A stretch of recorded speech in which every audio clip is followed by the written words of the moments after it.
Hola, buenos días Liliana, ¿cómo estás? Este video lo hago para explicarte un poquito cómo hice el análisis estadístico de tus datos y así que puedas pues, obtener un mejor análisis en tu tesis y bueno, quede como un documento más robusto. Entonces, para ello comenzamos con importar en Python, importar el dataset. Se hizo una limpieza de datos, entonces se limpiaron los datos nulos y se quitaron las columnas que no sean numéricas, como el nombre y el ID de los roles que analizaste. Luego, bueno, hicimos un análisis de PCA, que es un análisis de componentes principales acoplado a un análisis estadístico de K-medios para llevar a cabo un clustering o un agrupamiento de datos y hacer un análisis más asertivo sobre la comparación de los diferentes datos que obtuviste con la medición de las medias. Para ello, hicimos una transformación de los datos, ¿no?, hacia una normalización, o sea, teniendo en cuenta la varianza de los datos y la media de los datos que obtuviste. Después, para el PCA, hicimos un,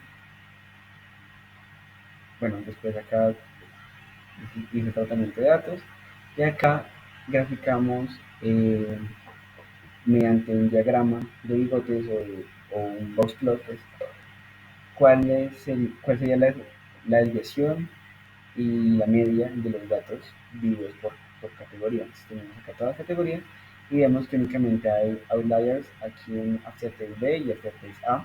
Sin embargo, como son pocos outliers, no quise recortarlos para no perder asertividad en el estudio. Entonces, claro, cuando son muchos outliers hay que limpiarlos, pero en este caso como solamente hay tres, decidí dejarlos. Para los demás diagramas, pues no hay problema, todos los datos están dentro de la media y la desviación estándar de cada uno, entonces está perfecto. Luego, este es un diagrama muy interesante que pues, sería pues, cuanto menos interesante, ¿no?, la redundancia que lo discutas, y es un diagrama de correlación, entonces es como se correlacionan las categorías con otras categorías. Entonces, un color muy claro significa una correlación eh, positiva, un color oscuro o negro significa una correlación negativa, y un color morado, fucsia o rojo significa que no hay correlación marcada entre estas dos categorías. Eso sería importante, pues, de pronto discutirlo, mencionarlo en un documento. Y así empezamos con el análisis robusto estadístico usando PCA o análisis de componentes principales. Para ellos, pues teníamos que saber, bueno, primero te explico más o menos qué es una PCA, yo creo que tú ya sabes, ya las cosas que hemos visto y eso, pero una PCA es simplemente una transformación lineal donde tienes una lista de datos, donde, donde adentro hay unos diccionarios de datos, aquí hay más datos por dentro, y lo que haces es aplicar un coeficiente por, por este vector de datos, por un vector columna que va transpuesto, que es este vector transpuesto, para reducir la dimensionalidad de los datos en una unidad. Entonces tienes n y ahora te va a terminar con n-1 datos. ¿Esto para qué se hace? Para explicar el mismo comportamiento de los datos usando menos columnas. Entonces, así reducimos datos sin perder la exactitud del estudio. Pero aquí pues, queremos saber cuántas columnas usar. Entonces podemos usar desde un componente hasta 7 componentes. Aquí la idea es escoger eh, n componentes que nos logre explicar al menos el 90% de la varianza acumulada de nuestro dataset.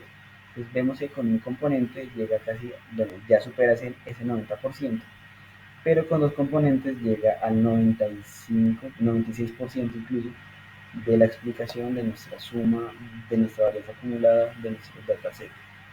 Ya del segundo componente al tercero suma como un 1, un 2%, que la verdad creo yo que no vale la pena. Solamente nos vamos a quedar con dos componentes principales.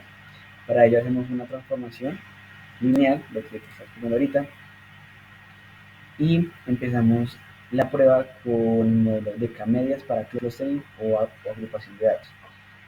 Para ello también tenemos que escoger cuántos clusters queremos, y acá tenemos que escoger un punto bajo, entre más bajo mejor, pero sin que llegue a la trivialidad de la convergencia de la gráfica. Para ello pues podemos escoger 2, 3 o incluso 4. Cualquiera de esos tres estaría bien. Este se llama el método de codo medio, me parece.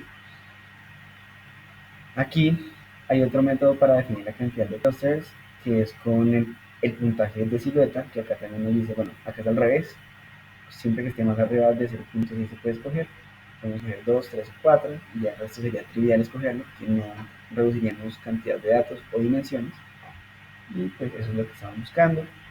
Aquí también me dice que, bueno, acá ya me ha recomendado 4 datos, 4 clusters, y entonces entre 2, 3 y 4 clusters estaría bien escoger. Sin embargo, después de ver los datos, decidí escoger 3 clusters, que ya vas a ver que se acomodan bastante bien a la distribución gaussiana que vamos a mostrar ahorita.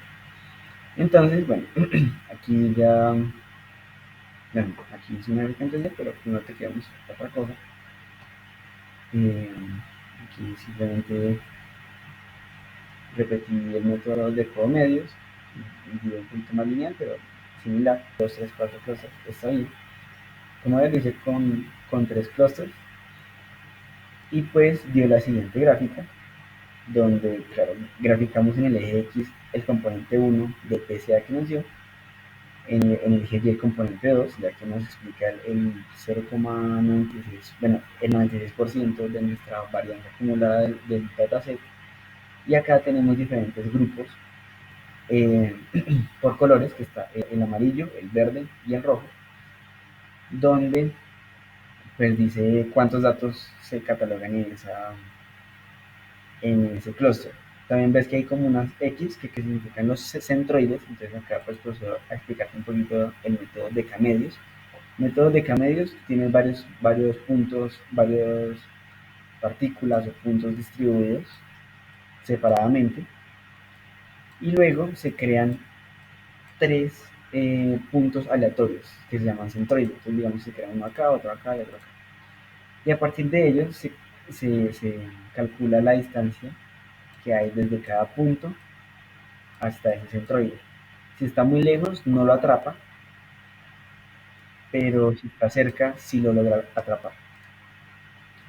Entonces, claro, aquí, pues, este es el centroide y estos son los clusters que se acomoda, bueno, y este es el clúster que se acomoda a ese grupo de datos. Aquí también están las flechas, que su magnitud significa como la importancia o lo significativo que es para la varianza del dataset. Entonces ves que acá el softness